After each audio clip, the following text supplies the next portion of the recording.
warahmatullahi wabarakatuh. Selamat sore.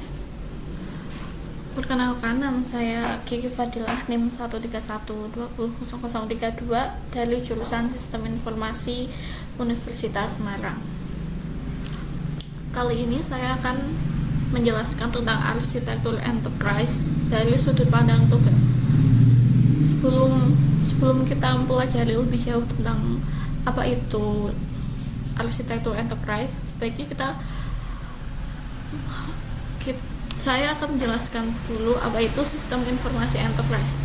Enterprise membutuhkan perancangan sistem informasi yang bersifat menyeluruh dan terintegrasi untuk mencegah kota-kota sistem informasi yang menyulitkan manajer untuk mendapatkan informasi lengkap dan dalam pengambilan keputusan, dan mencegah sistem informasi enterprise yang semrawut. Dari sudut pandang enterprise, itu secara keseluruhan adalah sebuah sistem dan masing-masing departemen adalah subsistem. Informasi tentang keseluruhan aspek enterprise yang disimpan dalam dan dikelola secara terpusat dan dapat digunakan oleh setiap departemen yang membutuhkan. Perencanaan SI atau TI.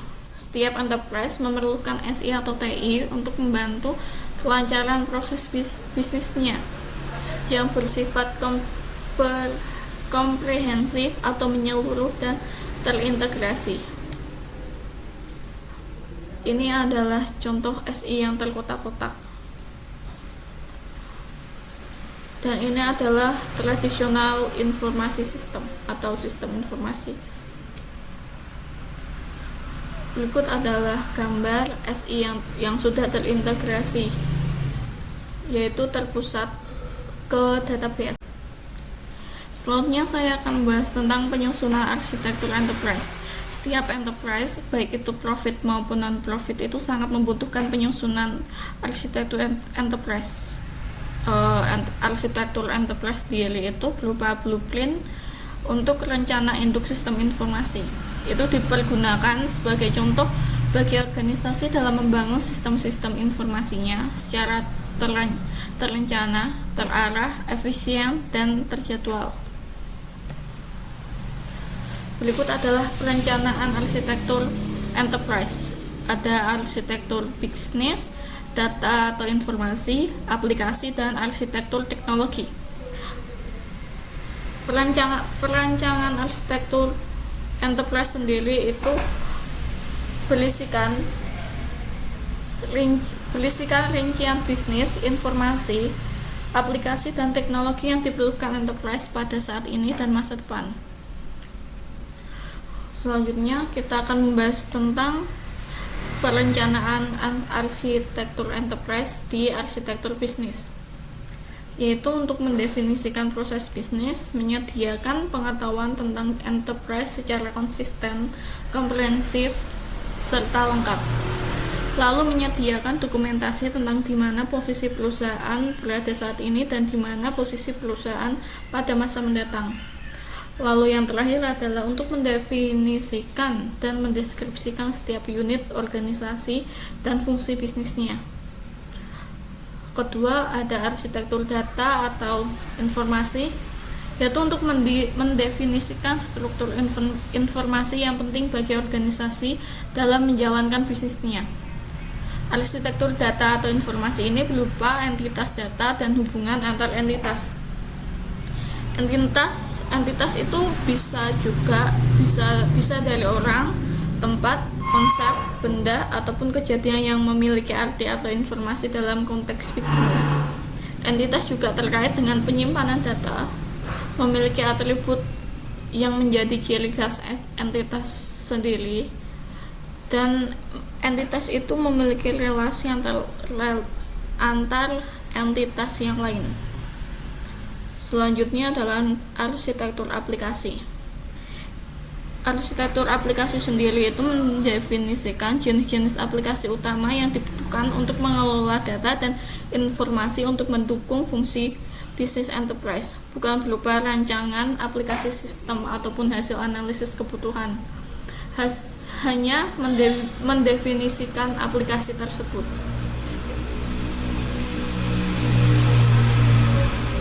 Lalu Yang ketiga ada arsitektur teknologi. Arsitektur teknologi ini mendefinisikan platform teknologi agar aplikasi untuk mengelola data dan menyediakan informasi pendukung fungsi bisnis yang tidak perlu berupa rancangan detail jaringan dan software komputer enterprise. Selanjutnya kita akan mempelajari tentang framework enterprise architecture. Di framework enterprise architecture itu ada 3 macam, yaitu segmen, EIP, dan TOGAF. Kali ini saya akan menjelaskan tentang framework TOGAF. TOGAF ADM atau Architecture Development Method.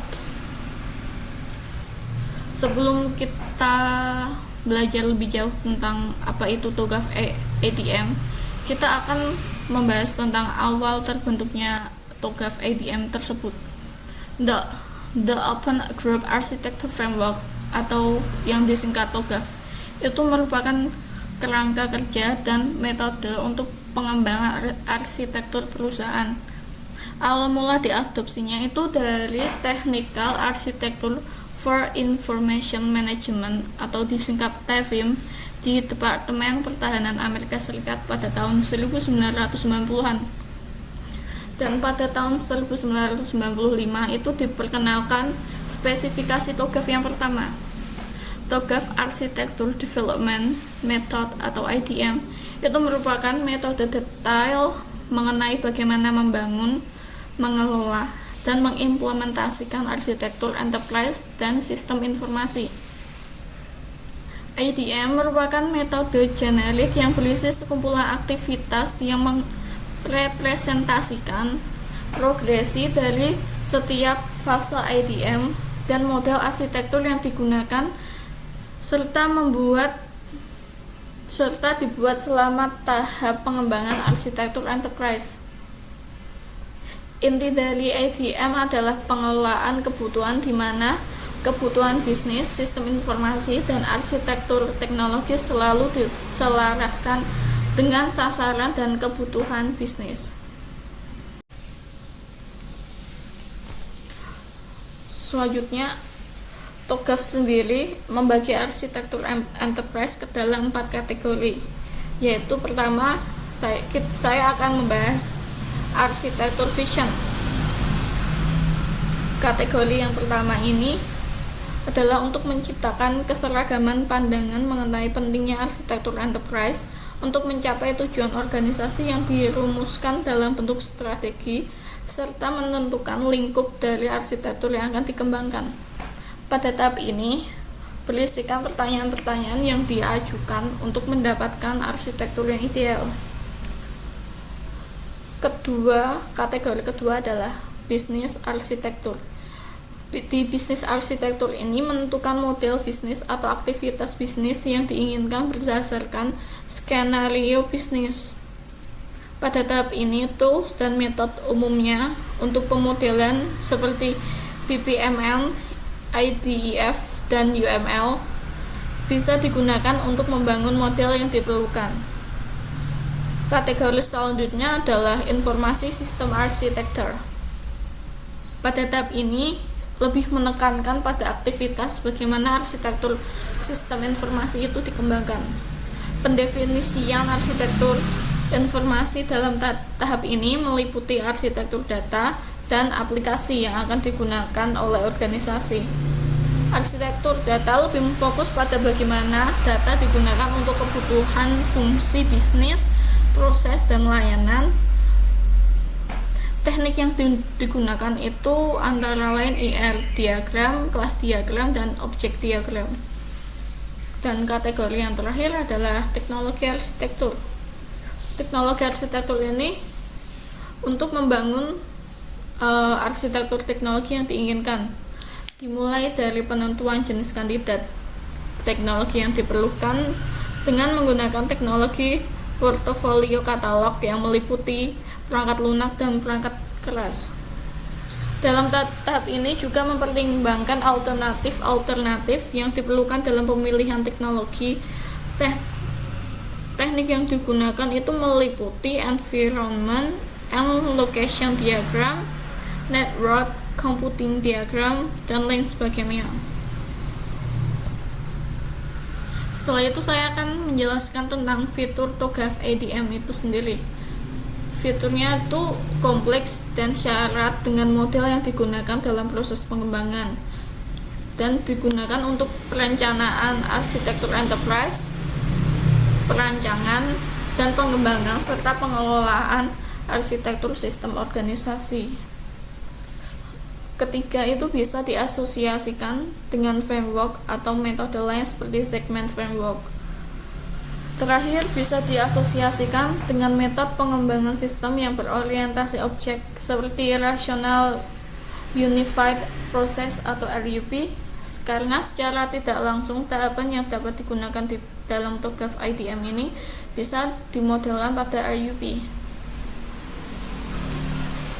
Adapun penjelasan mengenai fase-fase dalam TOGAF ADM atau antara lain ada preliminary, ada juga di step A until H, dan terakhir ada requirement management.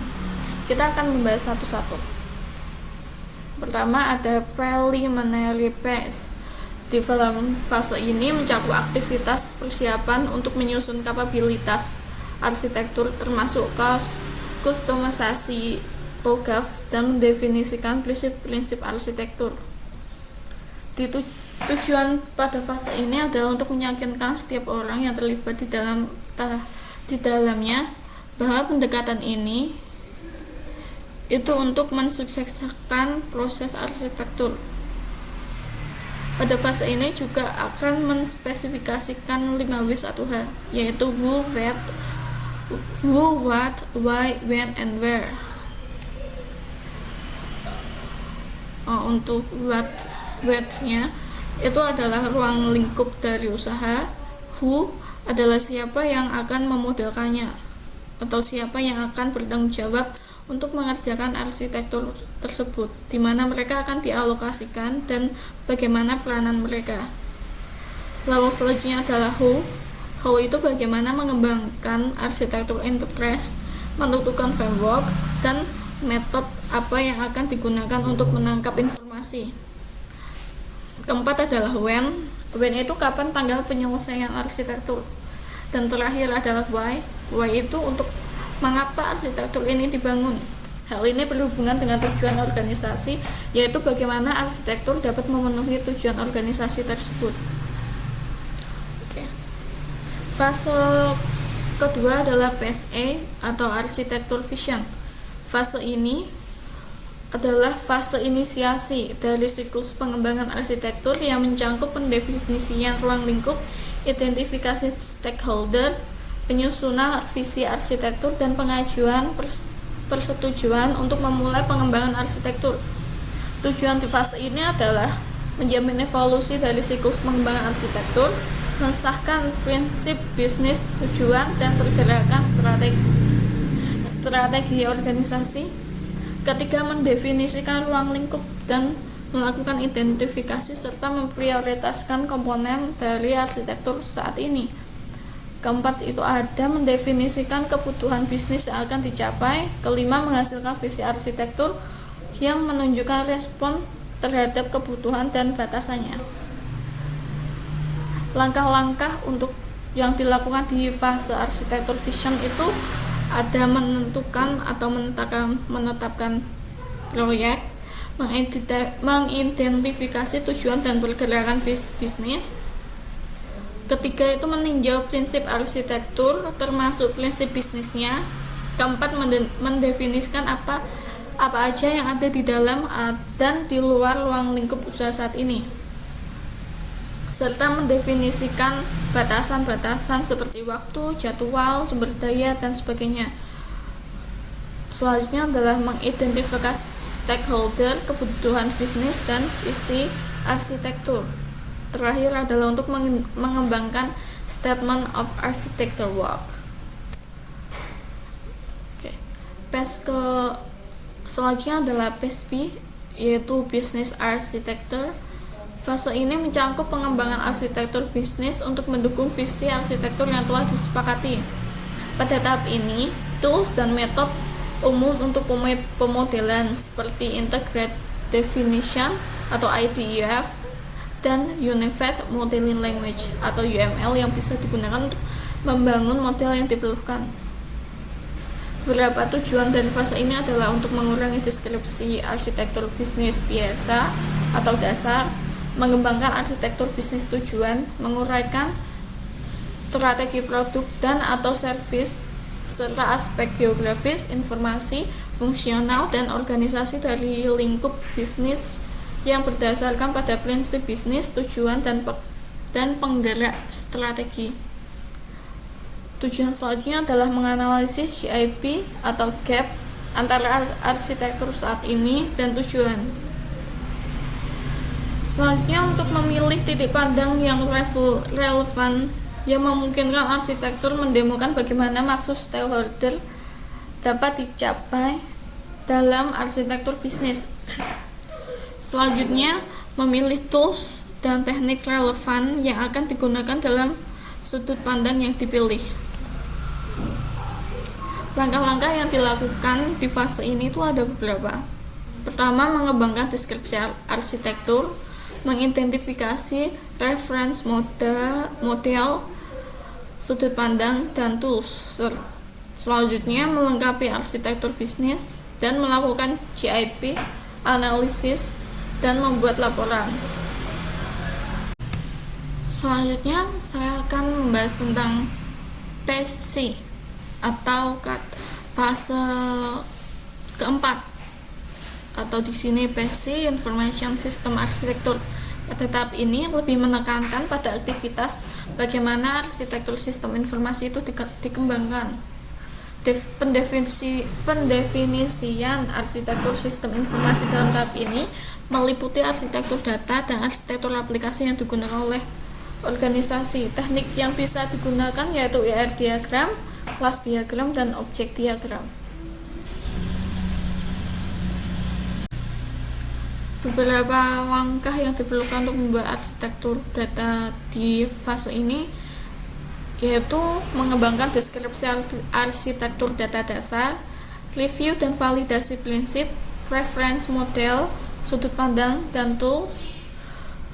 Lalu membuat model arsitektur, memilih arsitektur data building block, melengkapi arsitektur data, dan melakukan gap analisis arsitektur data saat ini dengan arsitektur data target, serta membuat laporan. Selanjutnya adalah PSD, yaitu teknologi arsitektur. Di sini itu untuk membangun arsitektur teknologi yang diinginkan, dimulai dari penentuan jenis kandidat teknologi yang diperlukan dengan menggunakan teknologi portofolio katalog yang meliputi perangkat lunak dan perangkat keras. Di tahap ini juga mempertimbangkan alternatif yang diperlukan dalam pemilihan teknologi.